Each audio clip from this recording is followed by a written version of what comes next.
Good morning. It's still snowing. It snowed all night last night, so it's pretty snowy here. The snow's pretty deep. I'm just coming down here to let the chickens out. I feel like I'm a little bit later than normal. I've made the kids breakfast instead of going right out to all the animals because it's not as frigid freezing because it's snowy. I can get the door unfrozen. We'll be good here. Hold on, I guess I can't. There's always something. So I can't get the birds out because the ice has developed right there so much that I can't open the door enough for them to get out. So let me chisel at this and then I'll continue with my video. They're like, what in the world just happened? Why did it take you so long to get the door open? So they're not trusting it. There we go. They're worried about it. They're like, what in the world were you chiseling at out here? So what happened, see the drip line? So the drip line was right there behind that rock, and it had dripped and froze and dripped and froze. So I had to chisel to get the door of the silo open. She's my silver phoenix female, and I just absolutely love her. She's very vocal and fun. And she likes to come out here the most in the snow, which most of the other like laying type chickens, they don't come out. I made them a little pathway to get to the water. I would just move the water closer, but we don't have a long enough extension cord where we can hide the connection, because they seem to just pick and pick at the connection. So we've got all the lights inside of the silo to keep them, you know, so they have a light inside.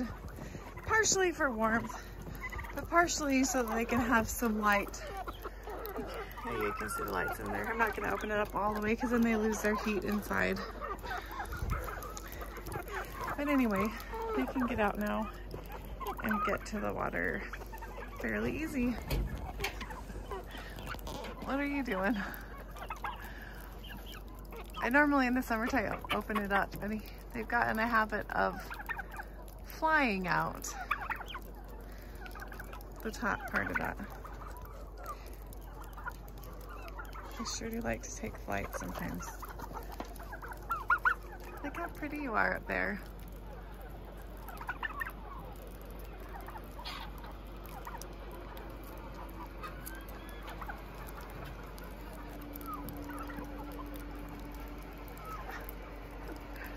How in the world are you gonna get down?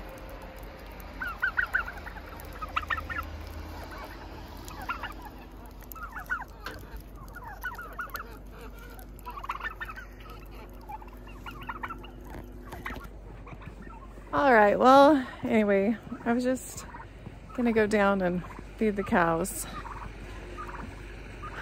And I was saying that I felt like I was a little bit late this morning because I fed the kids breakfast, but felt like they needed it. Most days I jump in the truck, I head down to the cows, I take care of the chickens, and it's like 11, 12-ish by the time I get back to my kids. So they're all hunkered in, safe in there, but that's what it's looking like for us. I just wanted to take note of how I was feeling today. I went to the gas station like we always do. So use the restroom, use the facilities, get a drink, wash our hands. And at that moment, I was just washing my hands thinking, just longing, I guess. Longing for a shower, longing for some amenities. I just took a few seconds and just thought, oh my gosh, how nice it would be to take a shower. I mean, that's the reality of this that we're doing, is that we're doing these hard things, and I'm portraying all these wonderful, beautiful cows and these achievements that we're making, and when in full reality, we're sitting here struggling in a trailer in the middle of winter, and it is hard. So I just wanted to take the opportunity to document those days, so when I look back on this, I can remember, and the kids will remember, what we've gone through. I know this morning my 6-year-old has asked me twice, "Mom, when is our house coming?" And it's hard to explain to her that, honey, the house material part of it is sitting out there under the snow. And we're all just waiting. We've been for about 2 weeks now with completely frozen water pipes. And that's hard. It's a hard reality. It's a hard place to be. And there's no change in that in the foreseeable future.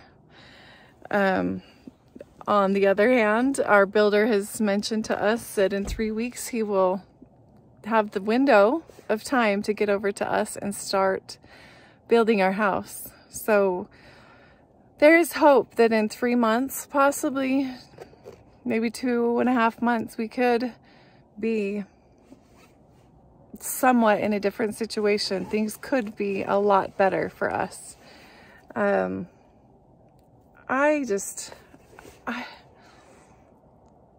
never thought that this would get this drawn out, but with the lumber shortage and metal shortage and everything else, we are in uncharted territories, and I don't know if I share that enough.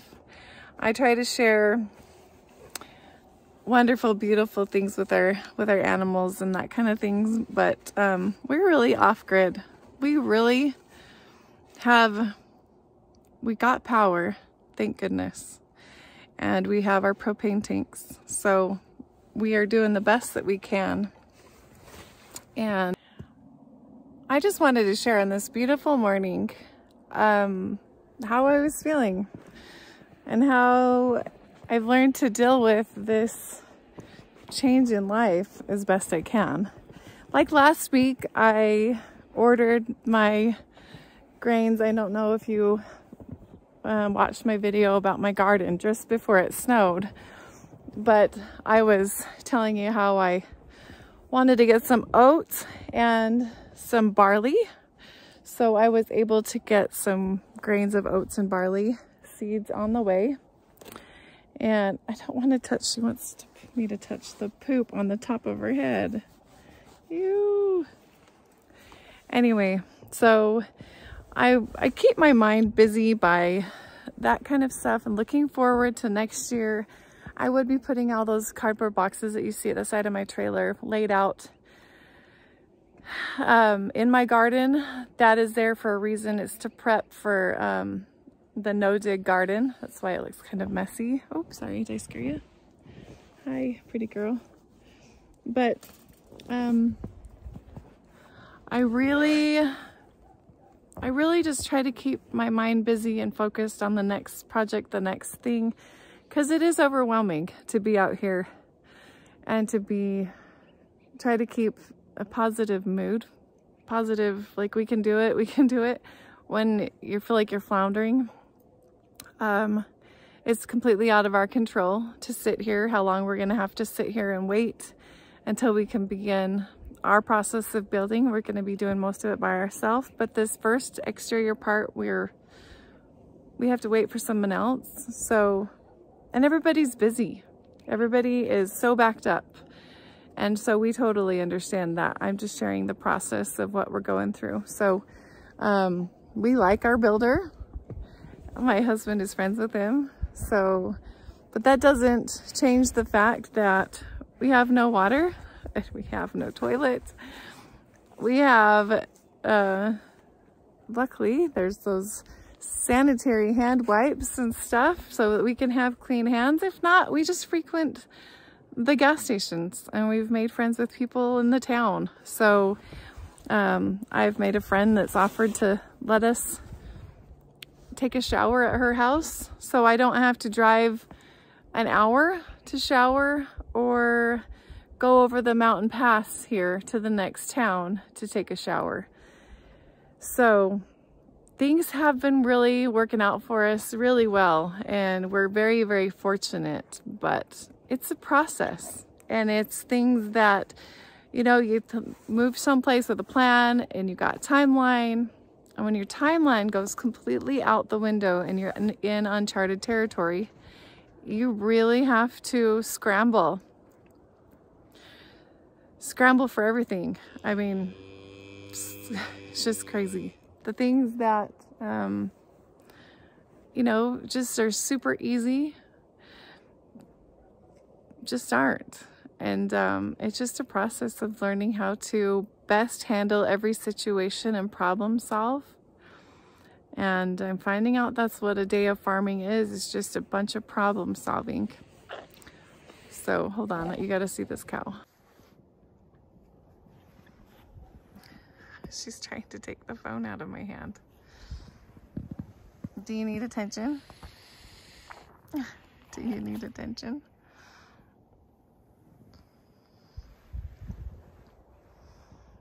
All right, I better get to feeding these ladies. I just thought I would share. I'm just trying to be open about this process, so if there's anybody else thinking about living off grid and starting from scratch, like what things that might stumble you on your way, and things to think about. So, you know, a time frame doesn't always just line up the way you want it to.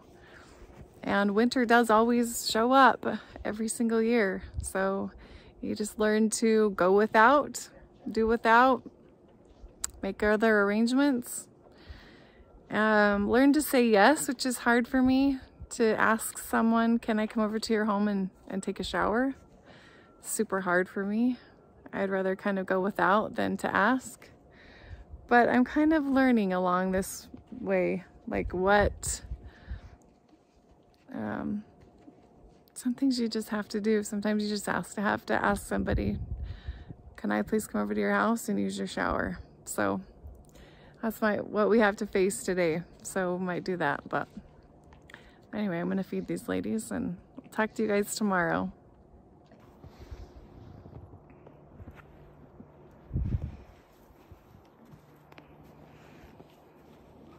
Not your head. I'm trying to zoom in to get your arse. Oh, shit. Watch out for the horn. I know. You want me to pet you. You butthole. Hey. See, look at that. I'm scratching her right there. You okay? She wants to be petted. She needs attention. Don't ya?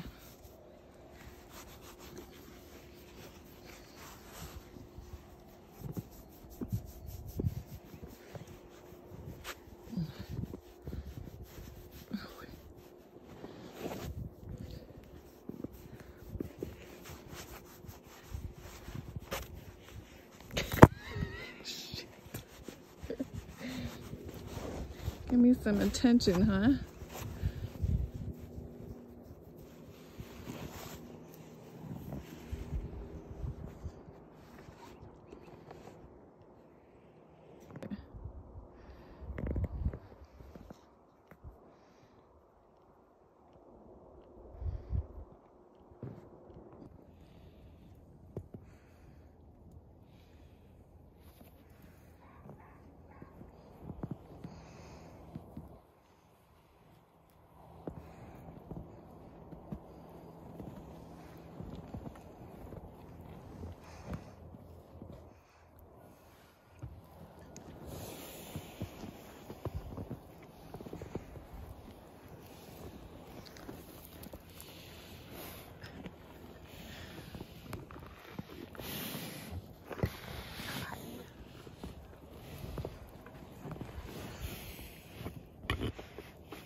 Well, now I'm on to watering and feeding the horse.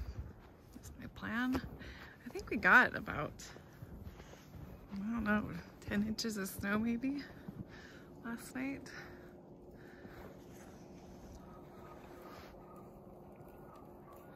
Our house will go up there by that little stubbed, that's our water right there. That's our well. So we'll attach it to the house and get it a pump. So we just need to do that when we get our house built. And I'm gonna go over there and feed the horse real quick. Pet her, say hi to her, and feed her.